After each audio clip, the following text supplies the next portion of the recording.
Well, hello and welcome to this week's MBE Movie News, where I, John from MBE, who would have thought it, discuss all of the latest shenanigans from the world of Hollywood and the film industry in general.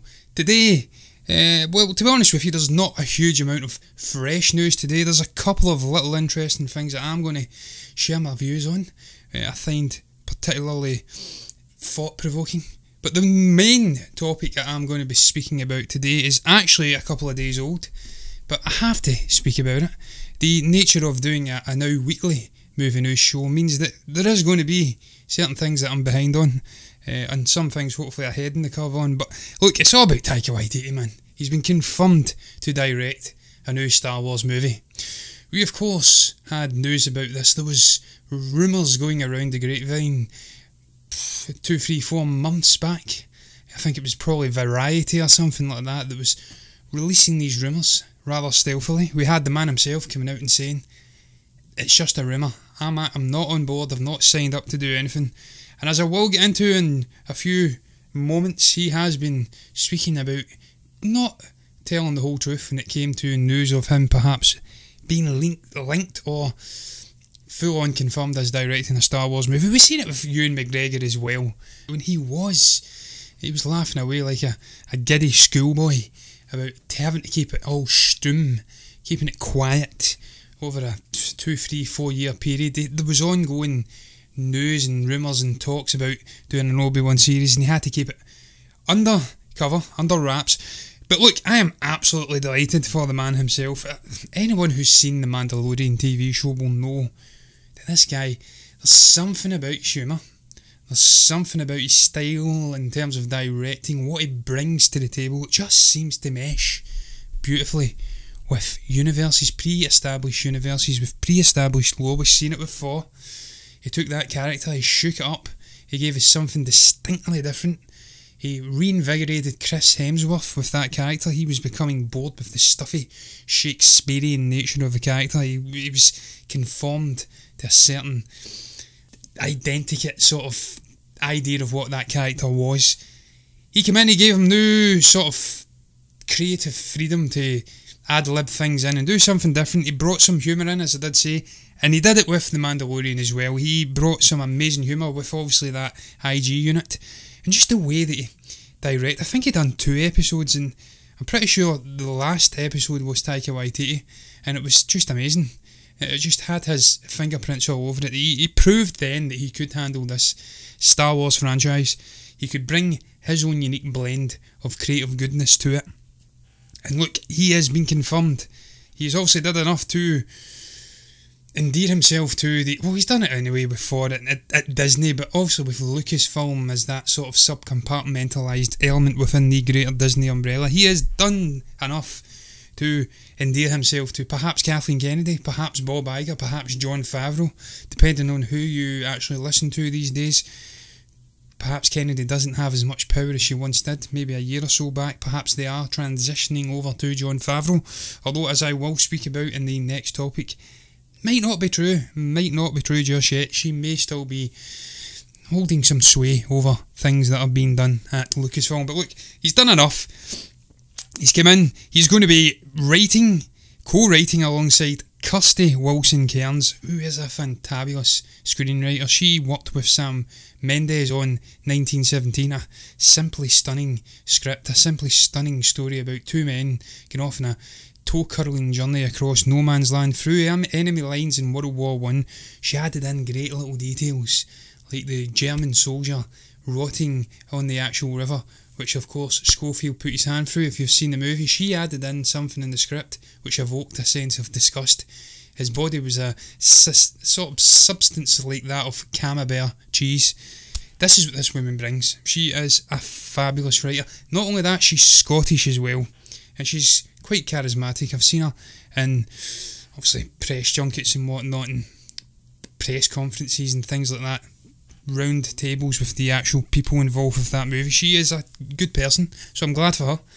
But I'm also really glad for Taika. I just love the guy, I love his movies. Cannot wait to see what he's getting his hands on here in terms of where it's going to be established, what the characters are going to be like. Will it be pre-existing characters, maybe side players from the sequel trilogy, prequel trilogy, original trilogy? Will it be all the way back in the Old Republic, the High Republic?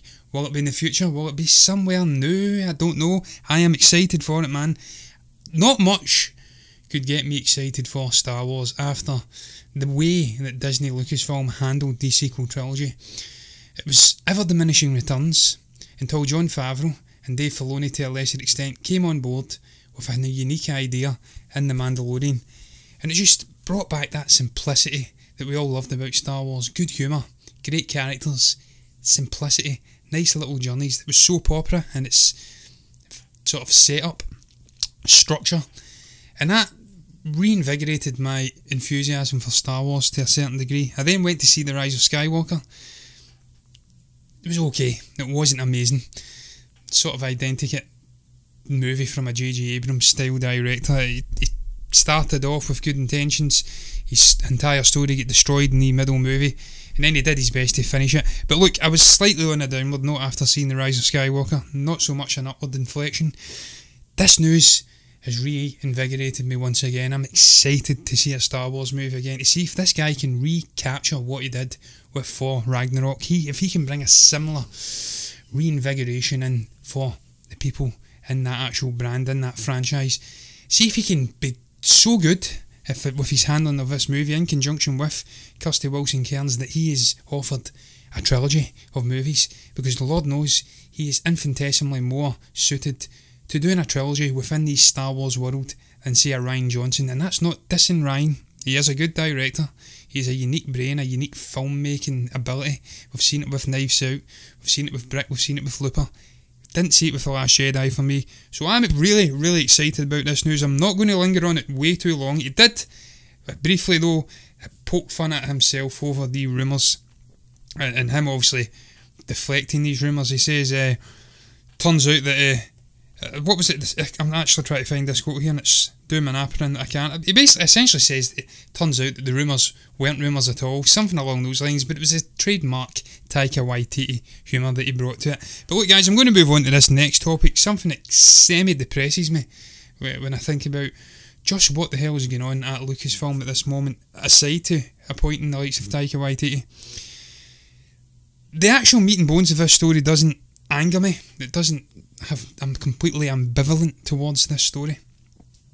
When I say that it's an all-female driven TV series coming to Disney Plus, that doesn't bother me. There's a whole array of different people who watch Star Wars who are fans of Star Wars, including young girls and teenage girls and young females in general, and they want to see themselves represented on the screen. I completely understand that. Get it. But what I don't get is this appointment of Leslie Headland, who will serve as the writer and showrunner for this new series. I get her credentials. She worked on Russian Doll, by all accounts a really interesting concept where time loops and this female character's really trying to impress and I think get a meeting somewhere, and it keeps looping again and again. I've seen that. I love that sort of concept.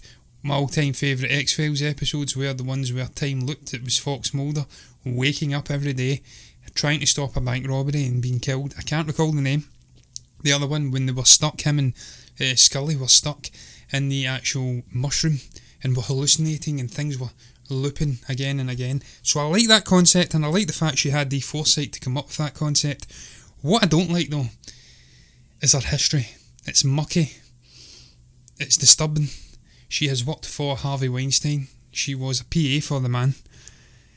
And it's just the hypocrisy coming from a Disney sort of executive like perhaps Kathleen Kennedy or whatnot, in appointing this woman into this role when the very same company, no fewer than a couple of years ago, axed James Gunn for a series of tweets he made 10 years prior on Twitter, on social media. They axed that great director who had spearheaded this sort of cosmic side of the MCU, who had created two brilliant movies, the first one more so in the Guardians of the Galaxy sub-franchise within that MCU. He was to be helming the sort of Phase 4 and beyond sort of cosmic side that they were taking post-Infinity Saga, and they just discarded of him. And of course, after fan backlash and one Taika Waititi, a good friend of James Gunn, refusing to actually take over and direct Volume 3 of the Guardians of the Galaxy, they had to backtrack and bring him back in. And it was because of cast and fan backlash and everything, and how ridiculous it was that this man was sacked for borderline, I don't even know what you would call it, sort of, he was a risk taker back then. He was just on the edge. He was just kind of walking trepidatiously along that line of what's acceptable and what's not acceptable. I went a long way to explain myself there. I'm sure there's a much simpler word in the English language which would do it justice. But you know what I mean, this man was booted into the gutter and then he had to be brought back and redeemed as a sort of saviour once it became established that he was going off and working with Warner Brothers and whatnot, and his career wasn't going to take a downward turn at all. And now they're bringing in this random screenwriter who's worked for the notorious Harvey Weinstein, a man who raped so many women, a man who was sentenced in a courtroom in New York City. They're bringing her in to do a show for Disney. Disney, one of the cleanest studios in the earth. Disney, that Disney who are just so allergic to controversy and whatnot that it's beyond the realms of possibility that they could actually bring a person like this in. And just I've seen videos of this woman and just she rubs me up the wrong way. She comes across as just one of these sort of aggressive feminists, and look, I'm not going down that rabbit hole of feminism and just all of this shit with politics. I don't really care about it, but I hate people who just seem to look for attention and just utter some utterly stupid comments about diversity and whatnot and screen making and No. I don't want to see this being brought into Star Wars. I don't want to see it being brought in to Lucasfilm again. I want them to steer clear of controversy. Try and bring the fan base back together. Even the female fans are becoming pissed off of this. I've seen other people commenting. They don't want to see it either. They just want to see good stories being told. They don't need to have forced diversity. I've always maintained that diversification in the cast is an absolute must. You should see people who look like you, regardless of who you are, from what part of the world you are. Star Wars is such a teeming sort of melting pot of goodness in terms of the fan base. So I'm not against that, but I hate forced diversity. And I just feel like she is a sort of, I don't know, poster girl for this whole shenanigans that I thought we were getting over. I just want Star Wars to go back to being simple. Storytelling with great humour, nice, compelling characters, and just get back to what George gave us, man. We don't need forced diversification. If it requires it in the movie then, or the TV show, then so be it. But the actual meat and bones of a story, as I did say, bring an all-female led cast, yeah, whatever. That's what it is. I don't care. Will I watch it? It'll depend on how good it will be, but I'm not holding out much hope, I've got to be honest with you. This reeks, as I did say, of Kathleen Kennedy still having a sway in things, just forcing an agenda upon a franchise that's been going for 40 years. It's had female fans, male fans, black fans, Chinese fans, Asian fans in general, Indian fans, British fans, strong female characters. We don't need this shit. Stay clear of it. Look guys, I'm going to move on that note, because I'm done with it. It's depressing me. To the next topic. This one's coming in from Empire, and it's all about one Tom Cruise, of course, the crazed Scientologist come action hero, come lovable goof, jumping on Oprah Winfrey's sofa and laughing maniacally. That guy. Man that loves to do his own stunts on the Mission Impossible movies, of course. A cool guy. Joking aside, Scientology shit aside, yeah, he's a cool dude. And he is now rumoured, according to Deadline, to be in the early stages of planning a movie which is so preposterous, so out of the box, so crazy, that it could only really be Tom Cruise that would even contemplate doing it. He is working in tandem with Elon Musk, a man who has stirred up some controversy himself recently on Twitter with his comments about 5G and coronavirus and whatnot, and trying to open up the United States when there's just thousands of people dying every day. But we'll not go down that rabbit hole either. I've already broached the idea of feminism. But he is working in conjunction with Elon Musk and his SpaceX company to take the Hollywood industry, the film industry, to the International Space Station to film a movie. Now, there is not much meat on the bones of this actual story, but look, it's so far out there that I simply had to speak about it. I cannot look at news websites for movie news, see Tom Cruise hitting space and not discuss it. It's absolutely crazy. Now, when you actually get down to the actual meat and bones of this story, how it would work, how could it be feasible for some studio who haven't put their name to it yet. There is no studio related to this or connected to this project as of yet that I am aware of.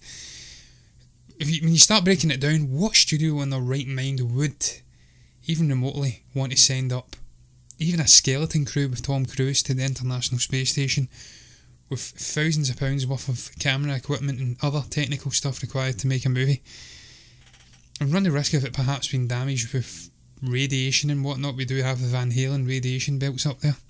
I don't know where the International Space Station sits in terms of that, but who would be willing to take a risk? And then you get down to the actual story. I mean, Tom Cruise aside in the space station, it's something I want to see. But what can you do in the International Space Station? It's essentially a space lab. They test science and these science experiments and things like that in this lab in space. What can you do? You can't even do a horror situation because that would involve actually tearing up huge swathes of the space station while there's still scientists working on board. I find it strange, I find it tantalising at the same time. I'm all conflicted on this news article. Part of me wants to see Tom get the green light from some studio. Perhaps Scientology can actually fund it. I don't know how much money they have, and make it a reality. But the other part of me thinks it's too wacky, even for Tom Cruise. It's too out there for any studio to even remotely think about touching, and I just don't see it happening. But look, time will tell with that one. I will be keeping an eye on that in the coming weeks and months to see if that's something that a studio post-coronavirus, perhaps getting out of business, will contemplate. But look, this next topic's coming in from Collider. This is one that's definitely happening. It's all about Mike Flanagan, that horror maestro himself. He is making a series of Netflix. Well, he's making a series on Netflix about the horror novels written or wrote by the apparently very talented Christopher Pike, a man who wrote teen horror novels back in the 90s, I do believe. He was put up there alongside the likes of R.L. Stine and his demonstrable ability for writing good horror novels. Apparently the actual concept that he is going to be taking and actually adapting for this TV show is one that centres around a group of teenagers who are living in a home. They're all terminally ill and they get together every night to tell scary stories, and then it starts getting a little bit darker, a little bit more scarier when one of them, or all of them, suggest that the first one who passes away tries to make contact with them in ghostly, illoreal form. So that, to me, is a very intriguing concept. It's almost like Flatliners with a dark twist. Flatliners meets that sort of goddamn comedian movie where he was diagnosed with terminal cancer, then something happened, I can't recall the name of it. Those two combining, and that's what you get here, an intriguing TV show. You fling in one Mike Flanagan and you've got me, hook, line and sinker. This guy did The Haunting of Hill House, he did Doctor Sleep, he did Hush. He is tremendous when it comes to horror movies in the horror genre. He just knows how to balance things: scares, intelligence, good plot, and compelling characters. And he knows how to just fling it all together and make magic happen. I simply loved Doctor Sleep. I thought it was a truly fitting sequel to Stanley Kubrick's great Shining movie from way back in the 1970s. I really enjoyed The Haunting of Hill House. That was a really compelling story with just kept me hooked for the entirety of the first season, the only season. Of course, we're getting another one. So, right on board for this, man. He also did Ouija Origin of Evil, which I do agree was probably the best of that Ouija sort of, trilogy. So I'm really excited for this guy coming on board once again to do horror.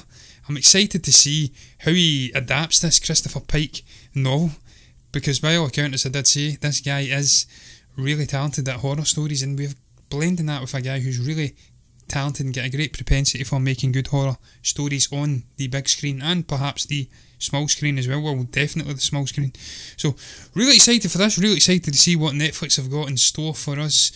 When it actually meets our eyeballs is another thing entirely, of course, with the ongoing coronavirus crisis, whether they can actually fling something together in the next year or so and maybe make a 2020 release. I don't know, with all the shutdowns and countries opening up. Time will tell, as I did say. But look, guys, I'm going to end the show on this note. This is a very intriguing little story coming in from Digital Spy. First and foremost, I didn't even know they were making a Borderlands movie, but apparently they are, and they are eyeing the magnificence that is Cate Blanchett's acting for the lead role, a major role they do say. Now, this movie's been directed by Eli Roth, a man very close to my heart, a man who made the likes of Death Wish and whatnot. He is a truly stupendous director as well, another man who I'm pretty damn sure has tackled horror and done a good job of it. I'm sure we spoke about it before. He's a very good director, and I like the concept of adapting Borderlands. I played the first one, not so much the other releases, but it's almost a Mad Max style environment, post-apocalyptic dystopian world where we have these roaming gangs and wacky steampunk style guns and compelling characters again. And look, if you can nab someone of Cate Blanchett's stature to come in and lead your movie, you're already off to a pretty fantabulous start to proceedings when it comes to putting this movie together. Not only are they bringing in someone of this ilk, potentially, but they're also bringing in an Emmy award-winning Chernobyl writer, if I can speak, in the name of Craig Mazin. He's apparently wrote the latest screenplay, and things are starting to come together, and it's very intriguing. I don't know much about this, I really don't. We have had Roth say, I'm so excited to dive into the world of Borderlands. I could not be doing it with a better script, producing team and studio. I have a long successful history with Lionsgate. I feel like we have grown up together, and that everything in my directing career has led to a project of this scale and ambition. I look forward to bringing my own energy, ideas and vision to the wild, fun and endlessly creative world of the game. And he's right, really endlessly creative. So many possibilities, so many weird, wacky creatures, as I did say, roaming gangs. We can get his zaniness in there, we can get violence, blood, gore, hopefully, because we do know that Lionsgate are not shy, like Disney, to a good R-rated movie. These are the guys that produce John Wick, after all. So look, this is looking very, very intriguing indeed. Can they continue on in the same vein of a Sonic recently, where adaptations of games to movies actually work, and less of the sort of whatever the hell that abomination was that Dwayne Johnson was involved in, with the big huge creatures and Ben Mendelsohn, a wolf, an alligator and something else? That was shit. Rampage? Was it Rampage? Perhaps someone can tell me below if they're watching. But look, I'm excited, man. It'll be intriguing to see if Cate Blanchett, not Blanchett, can come in to a movie like this and how she will work in tandem with Eli Roth. It's all going to be very interesting indeed. But look, guys, what do you make about the topics I spoke about today on this show? What's your thoughts on Taika Waititi, the man, the myth, the legend himself, being confirmed to be writing and directing, co-writing I should say, a Star Wars movie, finally announced? What's your thoughts on that? What's your thoughts on this all-female Star Wars TV series popping up on Disney+? What's your thoughts on Disney being a little bit contradictory, hypocritical I should say, I'm having a mare here, with this announcement of Leslie Headland getting the gig as showrunner and writer? What do you make of Tom Cruise going to space? What do you think about Mike Flanagan tackling a horror genre once again? And Eli Roth's Borderlands movie? If you have anything to say at all, you can comment below. Let me know what your thoughts are down below in the comment section. You can also like the video if you've enjoyed, and you can subscribe to the channel if you want to see my mush on a regular basis. And if you do, then you'll see me again next week for another episode of MBE Movie News, where I hopefully enthrall you and not bore you in the world of Hollywood. And you can also, I should say, see us potentially tomorrow, if Stephen can make it, he's not feeling too hot, for a review of the fantabulous Fugitive from all the way back in 1993 when I was but a bairn, a boy. See you then.